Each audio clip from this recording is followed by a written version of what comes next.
ஓம் நமச்சிவாய சிவாய நம. அனைத்து தமிழ் உள்ளங்களுக்கும் கனிவான வணக்கங்கள். தமிழ் மாதங்களில் ஆவணி மாதம் 5ஆம் மாதமாக வருகின்றது. கேரளத்தில் இதுவே முதல் மாதமாகவும் சிம்ம மாதமாகவும் உள்ளது. திருவோண நட்சத்திரத்தில் பௌர்ணமி நாள் வருவதால் இது சிரவண மாதம் என்றும் சிறப்பிக்கப்படுகிறது. மாதங்களுக்கு எல்லாம் அரசன் என்று இதற்கு பொருள். சிங்க மாதம், வேங்கை மாதம் என்ற பெயர்களும் ஆவணி மாதத்திற்கு உண்டு. தேடி வந்து வழிபட்டால் ஓடி வந்து வினைகள் தீர்க்கும் விநாயகப் பெருமானின் திரு அவதாரம் நிகழ்ந்ததும் இதே ஆவணி மாதத்தில்தான். மாதந்தோறும் விநாயகருக்கு உகந்த சதுர்த்தி தினம் வந்தாலும் இந்த மாதத்தில் அவர் அவதாரம் செய்த சதுர்த்தி மட்டுமே விநாயகர் சதுர்த்தி என்று சிறப்பித்து கொண்டாடப்படுகிறது. நிகழும் ஸ்ரீ மங்களகரமான குரோதி ஆண்டு ஆகஸ்ட் மாதம் 17ஆம் தேதி சனிக்கிழமை அன்று பூராடம் நட்சத்திரத்தில் திரையோதசி திதியில் பிரீத்தி நாமயோகத்தில் கௌளவம் கர்ணத்தில் சித்த யோகத்தில் சனி மகா பிரதோஷம் கூடிய நன்னாளில் இந்த மகத்தான ஆவணி மாதம் பிறக்கிறது. ஆவணி மாத கிரக நிலைகளை பார்க்கும் போது ரிஷபராசியில் குரு பகவானும் செவ்வாய் பகவானும், கடக ராசியில் புதன் பகவானும், சிம்ம ராசியில் சூரிய பகவானும் சுக்கிர பகவானும் உள்ளனர். கன்னி ராசியில் கேது பகவானின் சஞ்சாரம் உள்ளது.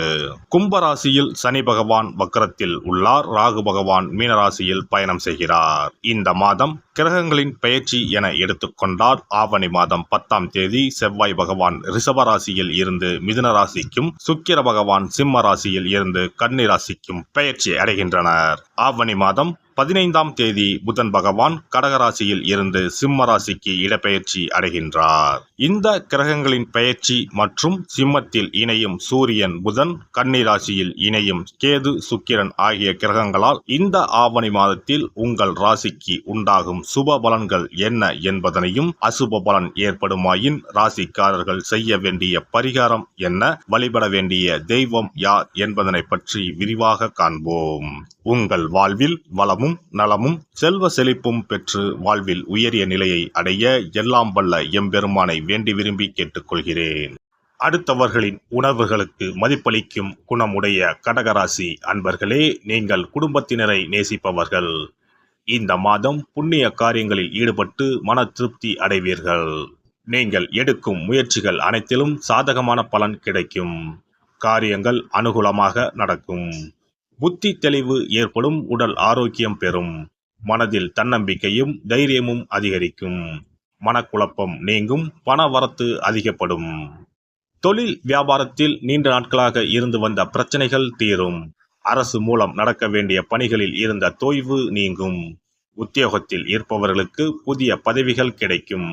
மரியாதை அந்தஸ்து ஆகியவை உயரும். எதையும் செய்து முடிக்கும் சாமர்த்தியம் உண்டாகும். குடும்பத்தில் மகிழ்ச்சியான கொண்டாட்டங்கள் இருக்கும்.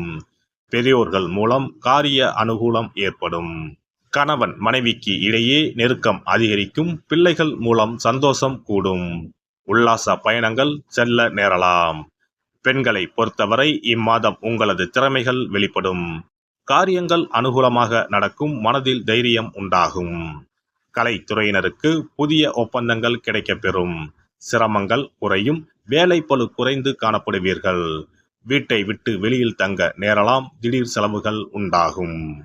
அரசியல் துறையினருக்கு எல்லா காரியங்களும் அனுகூலமாக நடக்கும். மனக்கவலை நீங்கி நிம்மதி உண்டாகும். உங்கள் வாழ்வில் முன்னேற்றம் காண முழு மூச்சுடன் செயல்படுவீர்கள். பொருள் வரத்து அதிகரிக்கும்.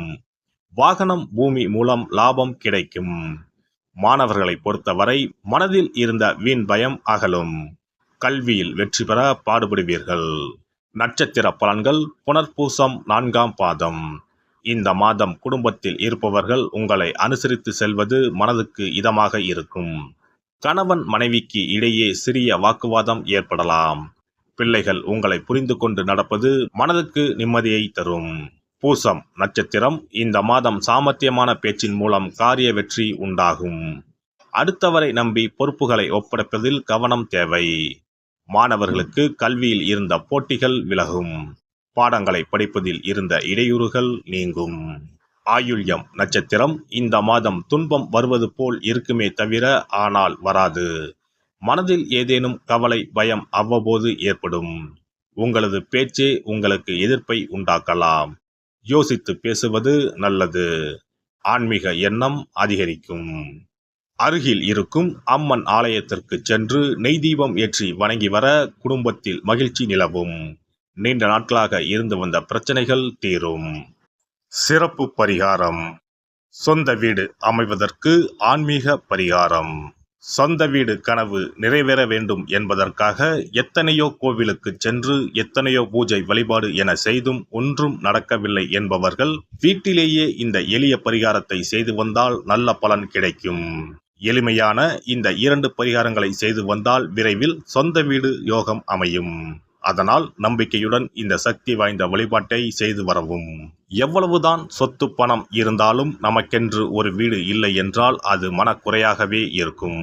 சொந்த வீடு வாங்க முடியவில்லையே என்பது பலரின் ஏக்கமாகவும் கனவாகவும் இருந்து வருகிறது.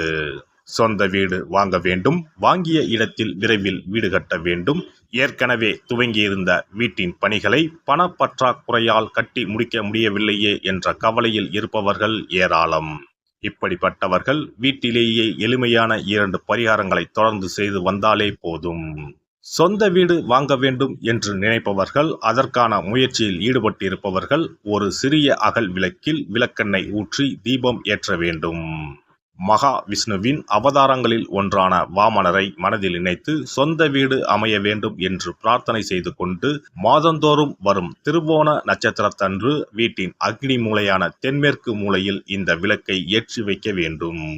அக்னி திசை என்பது மண்ணுக்குரிய திசையாகும். அதாவது அங்காரகன் எனப்படும் செவ்வாய் பகவானுக்கு உரிய திசை இதுவாகும். 3 அடி மண் கேட்டு 3 உலகையும் அளந்தவர் வாமனன். அதனால் அவரை நினைத்து பால் பாயசம் நிவேதனமாக படைத்து வழிபட்டு வந்தால் விரைவில் சொந்த வீடு யோகம் அமையும். மற்றொரு பரிகாரமாக வீட்டில் பயன்படுத்தும் காமாட்சி விளக்கு அல்லது கஜலட்சுமி விளக்கு அல்லது வழக்கமாக பயன்படுத்தும் ஏதாவது ஒரு விளக்கை எடுத்துக்கொள்ளுங்கள். விளக்கை சுத்தம் செய்து மஞ்சள் குங்குமம் வைத்து வாசனை மிகுந்த வெள்ளை நிற பூக்கள் சாற்றுங்கள். பிறகு 5 ரூபாய் நாணயத்தை விளக்கிற்குள் போட்டு நெய் அல்லது எண்ணெய் ஊற்றுங்கள். ஒரு சிறிய தட்டின் மத்தியில் மஞ்சள் குங்கும பொட்டு வைத்து அதன் மீது 5 ரூபாய் நாணயத்தை வைத்து நாம் ஏற்கனவே தயார் செய்த விளக்கை இதில் வைத்து விளக்கினை ஏற்ற வேண்டும். தினமும் காலையில் 6 மணி முதல் 7 மணிக்குள் இந்த விளக்கை ஏற்றி வந்தால் விரைவில் வீடு கட்டுவீர்கள். 5 ரூபாய் நாணயம் என்பது குபேரனுக்கு உரியதாகும். இதை விளக்கில் போட்டு ஏற்றுவதால் வீடு கட்டுவதற்கான அல்லது வீடு வாங்குவதற்கான பணம் ஏதாவது ஒரு வழியில் உங்களுக்கு கிடைக்கும்.